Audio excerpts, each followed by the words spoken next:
Hello, I'm Louise from the Cotswold Sewing School and I am here today with Just Fabrics to show you how to create a concealed zip.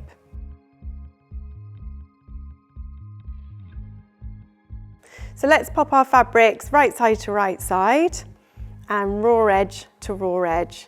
And we're now going to pin our bottom edge quite close to the raw edge and have the pins going across, so widthways. We are going to use our measuring grid or our ruler to create 2 marks now either side. What you need to do at this point, 2 centimetres up, is mark 5 centimetres from your outside edge on both sides.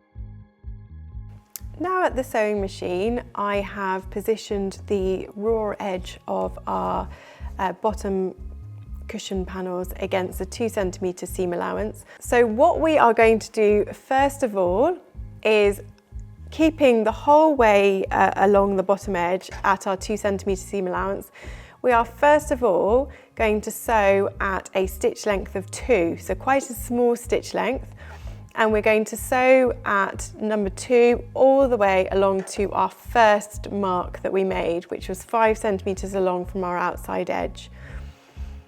When we get to this point, we're going to reverse stitch a couple of times. This is to secure off that point because that will be a point of stress when the cushion is being opened and closed.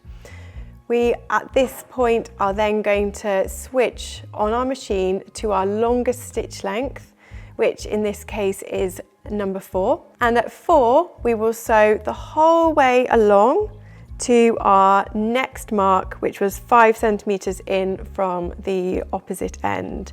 That's the point where we'll do exactly the same as we've done here by repeating the forward back reverse stitch a couple of times at stitch length 2, and then we'll stay at stitch length 2 to sew to the end. Back at your table, you can pop the pins out now. Open up this seam allowance at the bottom that we've created. You can do this using either an iron or a steamer. With this seam allowance now pressed open and looking very neat, we need to take out our long stitches. So the stitches in the middle of the 2 points where we had our much smaller stitches. Be really careful when you're using your unpicker not to disturb the reverse stitches on either point. And what we've created is a lovely neat pocket that our zip itself is going to sit into. We are ready to position our zip itself.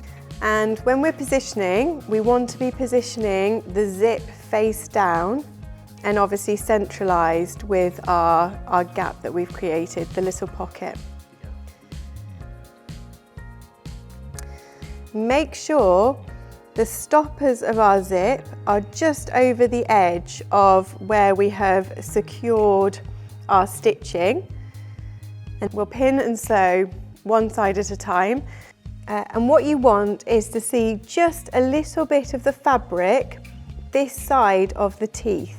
Make sure you've got the same amount of fabric along the side of the zip teeth so that you've got this lovely straight stitch line when you do sew through.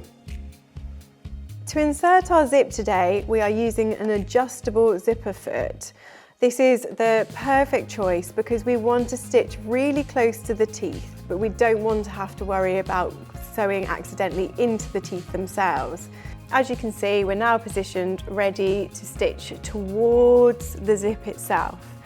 I have started just past my stopper on the zip, just to secure the ends of the zip and make sure that we don't risk them ever being pulled out, which can be a bit unsightly.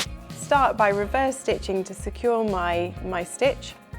And then I'm going to hold the zip itself really taut to ensure that the zip doesn't creep and I keep the same amount of fabric visible this side of the teeth all the way down.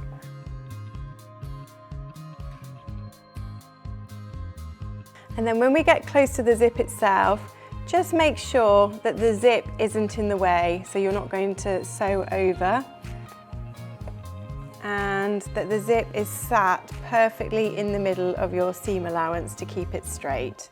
Just come past the zip itself to the end where the other stopper is, just past the stopper, and then secure.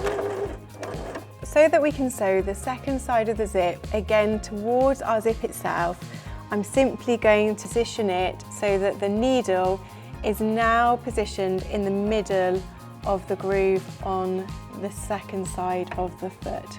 Now you can pin the second side and repeat exactly how you have done with the first. I really hope you've enjoyed the video today. If you have, please like and subscribe below. If you fell in love with this fabric or you'd like to have a look for any other fabrics for your projects, then please head over to Just Fabrics. And if you're interested in any soft furnishing courses, then please head over to the Cotswold Sewing School.